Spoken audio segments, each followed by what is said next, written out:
दोस्तों नमस्कार, मैं हूं शीतला तिवारी। दोस्तों एक बार फिर भारतीय जनता पार्टी पूरे प्रयास में है सरकार बनाने के लिए। नरेंद्र मोदी जो है नीतीश कुमार और नायडू को लेकर के, और वह गठबंधन की स्थिति में सरकार बनाना चाह रहे हैं। हालांकि एनडीए भी एक कई पार्टियों का समूह है जिसको भारतीय जनता पार्टी अपने साथ लेके रखी थी, लेकिन इस बार एनडीए का दाल जो है वो गला नहीं, क्योंकि एनडीए की सीट कम आई और भारतीय जनता पार्टी को जो है जितना सीट चाहिए था उतना मिल नहीं पाया, इसलिए नीतीश और नायडू की ज़रूरत पड़ गई।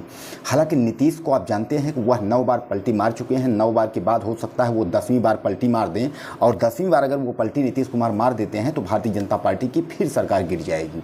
यानी अब नरेंद्र मोदी जिस सरकार का विरोध करते थे, जिन लोगों का विरोध करते थे, मुस्लिम आरक्षण का विरोध करते थे, अब वही थूक कर जो है चाटना पड़ रहा है केवल सरकार के लिए। हालांकि नायडू और नीतीश ने गृह मंत्रालय, रक्षा मंत्रालय, रेल मंत्रालय, कई अहम मंत्रालय भी मांग लिए, जबकि नरेंद्र मोदी को ये लग रहा है कि किसी भी तरीके से हम शपथ ले लें और हम जो है प्रधानमंत्री बन जाएं।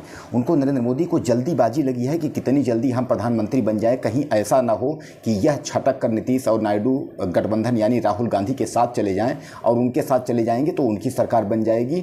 ऐसा जो है देखते हुए इसीलिए नरेंद्र मोदी ने अपने जो भारतीय जनता पार्टी के जो लोग हैं, जो सांसद हैं, उनसे सलाह मशवरा न लेकर के अपने आप को विधायक दल का जल्दी से नेता उन्होंने चयन कर लिया, और नेता चयन करने के बाद आनन फानन में बैठक करके और जल्दीबाजी में जो है वह पीएम बनना चाहते हैं, क्योंकि उनको कई तरीके का जो है झमेला लग रहा है कि हम जो है घिर जाएंगे।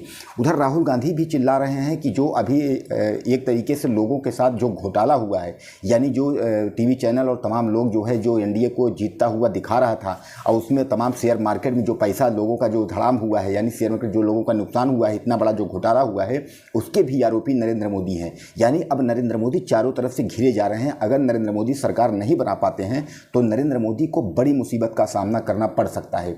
वहीं दूसरी ओर आरएसएस की अगर हम बात करें तो पहले जेपी नड्डा ने यह कहा था कि आरएसएस की हमको अब ज़रूरत नहीं है, क्योंकि मेरी पार्टी सबसे बड़ी पार्टी हो चुकी है। आरएसएस की ज़रूरत अटल के टाइम में हुआ करती थी जब भारतीय जनता पार्टी कमज़ोर थी, लेकिन अब आरएसएस के साथ भी अमित शाह लोगों को बैठक करना पड़ रहा है। अमित शाह, राजनाथ सिंह आरएसएस के साथ बैठक कर रहे हैं, लेकिन अगर आरएसएस की हम बात करें तो आरएसएस नरेंद्र मोदी को प्रधानमंत्री बनाने के पक्ष में नहीं है। अब वह गडकरी या योगी आदित्यनाथ या शिवराज सिंह चौहान किसी दूसरे व्यक्ति के जो है प्रधानमंत्री की कुर्सी सौंपने की तैयारी में आरएसएस लगा है, और यह लग यही रहा है कि आरएसएस भी यही चाहता है कि नरेंद्र मोदी जो है प्रधानमंत्री ना बने। इसको भी देखते हुए नरेंद्र मोदी के अंदर जो बौखलाहट है वह यही है, बौखलाहट कि किसी भी तरीके से हम प्रधानमंत्री पद जो है वो प्राप्त कर लें। हालांकि एनडीए की जो बैठक थी वह नीतीश और नायडू के साथ हुई, और उसमें तमाम अहम फैसले लिए गए कि तमाम विभागों के साथ, उसमें खासकर रक्षा मंत्रालय, गृह मंत्रालय, रेलवे मंत्रालय, ये सारे विभाग जो है नीतीश कुमार और नायडू यह मांगना चाहते हैं। और नरेंद्र मोदी जो है अब यह सोच रहे हैं कि अगर हम विभाग इनको नहीं देते हैं और हम कोशिश करते हैं कि विभाग न दें तो एनडीए तो सरकार बना नहीं पाएगी। अब एक तरफ जो है आप समझ लीजिए कि नरेंद्र मोदी प्रधानमंत्री बने या न बने, लेकिन दूसरी तरफ अगर अमित शाह की हम बात करें तो अमित शाह की जो है वो छुट्टी मानी जा रही है, यानी अमित शाह की तो छुट्टी हो जाएगी, क्योंकि गृह मंत्रालय अगर हाथ से छूट गया तो फिर अमित शाह कहीं के नहीं रह जाएंगे। अमित शाह का प्लान तो प्रधानमंत्री बनने का सपना था, लेकिन उत्तर प्रदेश की सीट हारने के बाद अमित शाह अब परेशान है कि अब हम करें तो करें क्या। हालांकि अमित शाह चुनाव के बाद से ही चुप्पी साधे हुए हैं, जो कि आप जानते हैं भारतीय जनता पार्टी के यानी एनडीए के चाणक्य माने जाते हैं, और हर राज्यों में, देश के विभिन्न राज्यों में सरकार गिराने का, सरकार बनाने का काम जो है वह चाणक्य अमित शाह ही करते थे। लेकिन यहाँ अमित शाह नहीं समझ पा रहे हैं कि हम करें तो करें क्या, किस तरह करें, क्योंकि एनडीए की पूर्ण बहुमत में सरकार आई नहीं है। अब नीतीश कुमार, नायडू के बगैर सरकार बनती नहीं है। अगर नीतीश, नायडू अगर छटकते हैं, अगर राहुल गांधी के साथ जाते हैं तो राहुल गांधी की सरकार बन जाती है।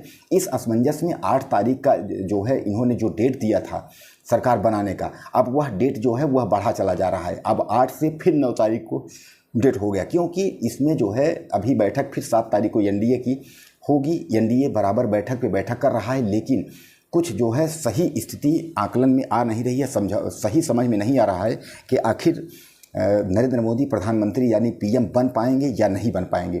दोस्तों, जहां एक और बिखराव जो है एनडीए में हो गया है और तमाम जो है बीजेपी की जो सांसद हैं वह भी नहीं चाह रहे हैं कि नरेंद्र मोदी प्रधानमंत्री बने, वह भी चाह रहे हैं किसी दूसरे को ही मौका मिले। इसीलिए नरेंद्र मोदी अपने पार्टी के जो सांसद हैं उनसे न बैठक करके और एनडीए के तमाम लोगों से और नीतीश कुमार नायडू से जो है बैठक करके और जबरन अपने आप को प्रधानमंत्री साबित करने में लगे हुए हैं, क्योंकि नरेंद्र मोदी को यह पता है कि अगर हम प्रधानमंत्री नहीं बन पाएंगे तो शायद ये है कि हम प्रधानमंत्री न बन पाएँ। वैसे भी 17 सितंबर 2025 में नरेंद्र मोदी 75 साल के हो जाएंगे, तो ऐसे में नरेंद्र मोदी को संन्यास ही लेना पड़ेगा। अब कुल मिला के आप यह समझ लीजिए कि एनडीए और इंडिया गठबंधन में बराबर जो है वो बिखराव बात चला जा रहा है। वहीं राहुल गांधी यानी कांग्रेस जो है ताक में बैठी हुई है कि कब मौका मिले और हम छक्का मारें। यानी कांग्रेस का ये विचार है कि राहुल गांधी जो सोच रहे हैं उनकी सोच ये है कि नीतीश कुमार और नायडू हमारे साथ आ जाएं। हालांकि नीतीश कुमार को उन्होंने उप प्रधानमंत्री और नायडू को जो है उन्होंने गृह मंत्री बनाने का आश्वासन भी दे दिया था, लेकिन उसके पहले ही नरेंद्र मोदी ने अपना गेम साधने की स्थिति में हैं और उन्होंने गेम साधा। हालांकि अग्निवीर जैसी योजना जो ये लेकर आए थे सेना में, अग्निवीर भर्ती को लेकर के, उसको भी अब ये कैंसिल कर रहे हैं।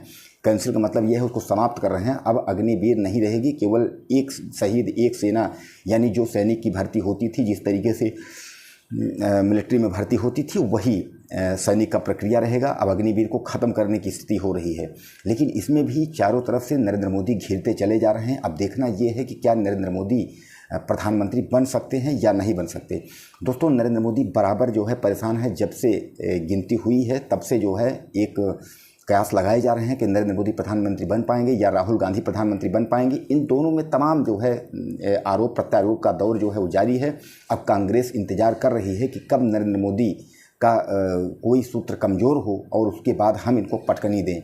लेकिन ऐसे में जो है यह देखा यह जा रहा है कि नरेंद्र मोदी अगर प्रधानमंत्री बन जाते हैं तो क्या विपक्ष में राहुल गांधी इनके विपक्ष में बैठेंगे, और अगर राहुल गांधी बैठेंगे तो आप समझ लीजिए कि इस बार विपक्ष बहुत मजबूत होगा। इसलिए कि कब पलड़ा जो है नीतीश कुमार या जो है नायडू पलट दें और कब सरकार बदल जाए, यह भी देखना होगा। दोस्तों, सबसे बड़ी बात यह है कि जहां एक और नरेंद्र मोदी प्रधानमंत्री के लिए लालायित हैं, परेशान हैं, वहीं उत्तर प्रदेश की भी राजनीति जो है थमने का नाम नहीं ले रही है। बराबर योगी आदित्यनाथ ये समझ रहे हैं कि आखिर उत्तर प्रदेश में हार कैसे हुई, इसका पता लगाने की कोशिश कर रहे हैं कि उत्तर प्रदेश की हार की स्थिति क्या है। अब सबसे बड़ा स्थिति यह है कि उत्तर प्रदेश में जो हार जीत का जो है इसका कमी ढूंढा जा रहा है कि उत्तर प्रदेश में नौकरियों की वजह से या किस वजह से हार हुई। खासकर अयोध्या मंदिर की अगर हम बात करें, अयोध्या 22 जनवरी 2024 को जो अयोध्या मंदिर में उद्घाटन हुआ, उसके बाद से यह लगा था कि अयोध्या के मंदिर उद्घाटन से पूरे उत्तर प्रदेश में वोट मिलेगी, लेकिन अयोध्या में ही बीजेपी चुनाव हार जाती है। इसलिए इनको काफ़ी ये सोचना पड़ जा रहा है कि आखिर बात क्या है कि अयोध्या में हम चुनाव हार गए। अब उसकी जो कमी है, यानी कहाँ कमी है कि जो सीट हार रहे हैं, इसकी कमी को पता लगाने के लिए योगी आदित्यनाथ लगे हैं। क्योंकि अब 2 से 3 साल चुनाव है, 2027 में चुनाव होना है। अब 2027 में चुनाव की वजह से अब पार्टी दोबारा न हारे, यानी विधानसभा का चुनाव दोबारा विधानसभा में सत्ता में आने के लिए यानी तीसरी बार योगी आदित्यनाथ पूरा प्रयास करेंगे। हालांकि योगी आदित्यनाथ जो है यह बराबर यही स्थिति खोज रहे हैं कि आखिर मामला क्या है और उत्तर प्रदेश में क्यों भारतीय जनता पार्टी हारी, इसके प्रयास में वो बराबर निरंतर कार्य कर रहे हैं। और दिल्ली से लेकर के और उत्तर प्रदेश की जो राजनीति गरमाई है, इसको भी लेकर के तमाम जो है चर्चा जिक्र चल रहा है। दोस्तों, हमारी वीडियो को ज़्यादा से ज़्यादा शेयर करिएगा, चैनल को सब्सक्राइब करिएगा और कमेंट बॉक्स में ना लिखना भूलिएगा कि इस देश का क्या होगा, कौन बनेगा प्रधानमंत्री, नीतीश कुमार या नायडू पलटी मारते हैं तो क्या होगा। ज़्यादा से ज़्यादा मैसेज करिएगा। नमस्कार।